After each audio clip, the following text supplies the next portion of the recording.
What's good? It's Woog. We are going through our 2022 Boxing Awards, and now we are moving on to Trainer of the Year. Some of the candidates that I was considering, Bob Santos. He is Hector Garcia's trainer who beat Chris Colbert. Huge upset, one of the biggest upsets of the year. Beat Roger Gutierrez. So yeah, Hector Garcia. Carlos Adames, who beat Derevianchenko towards the end of last year, but this year stopped Juan Montiel, who fought pretty competitively somewhat and went the distance with Jermall Charlo. Carlos Adames has worked himself into like a, hey, you're a real contender status. And who else? Bob Santos also trains Alberto Puello, who beat Akhmedov for that vacant 140-pound WBA belt. So yeah, Bob Santos was a contender. Tony Sims, he's Joe Cordina's trainer who knocked out Ogawa for the belt before getting hurt and then getting stripped of the title months after winning it. I didn't like that. Kind of unfair to Cordina, if you ask me. And Tony Sims also trains John Ryder, who has wins this year over Daniel Jacobs and Zach Parker, even though that one was via injury. But yeah, John Ryder might be Canelo's next opponent. So Tony Sims is in the mix. Joel Diaz and Gennady Mashianov. They pretty much co-train, would you say? They both corner Dimitri Bivol. And if you look at Joel Diaz, you look at like a lot of the Golden Boy cards and just different fight cards. He's training a lot of guys out in, the Coachella Valley, Indio, California. Joel Diaz, one of the more kind of slept on, major trainers in the sport. He used to train like Timothy Bradley.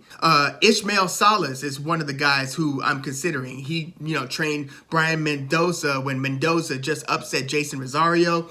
Billy Nelson trained Martin Bacoli when Bacoli upset Tony Yoka. But the trainer of the year for me is Derek James. And yes, here's the thing.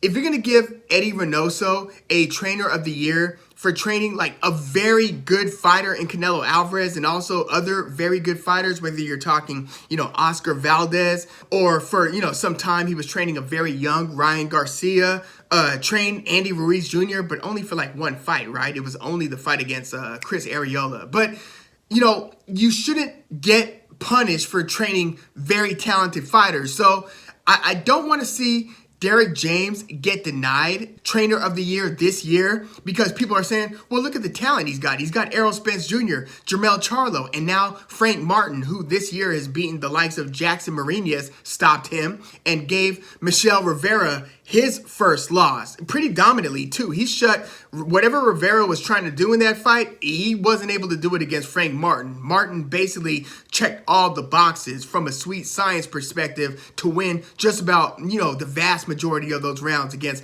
Michel Rivera. Great performance. But I don't want to suddenly move the goalposts and say, well, I'm actually looking for a trainer who's doing more with less and taking guys who aren't supposed to win and, he's winning here and winning there. Like, no. I mean, if Freddie Roach is training, Manny Pacquiao and for some time Amir Khan and they're having success and Freddie Roach wins trainer of the year, then yeah, Derek James trained Errol Spence Jr. when Spence stopped Yordenis Ugas. Earlier this year, he trained Jermell Charlo when Charlo stopped Brian Castano in their rematch, and that was a very important fight. Like that was kind of like the, hey, you've got to win this fight if you want your legacy to, if you want to be considered a great fighter, you've got to become undisputed in this rematch against Brian Castano, who fought a draw with you, a controversial draw in your guys' first fight. And then he comes back and stops Brian Castano. And then, as I mentioned, the success that Frank Martin has had this year on that rise.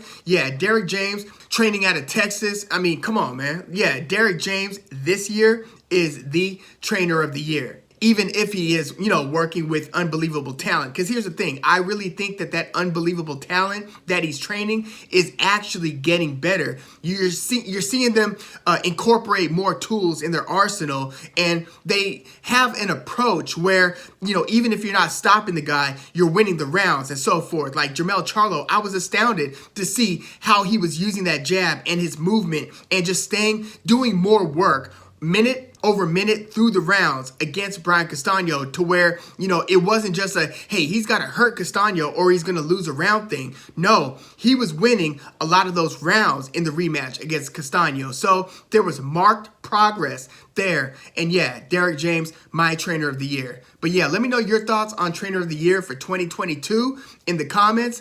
Please like the video, subscribe to the channel if you are into the fight talk. I'm Woog. Thanks for tuning in.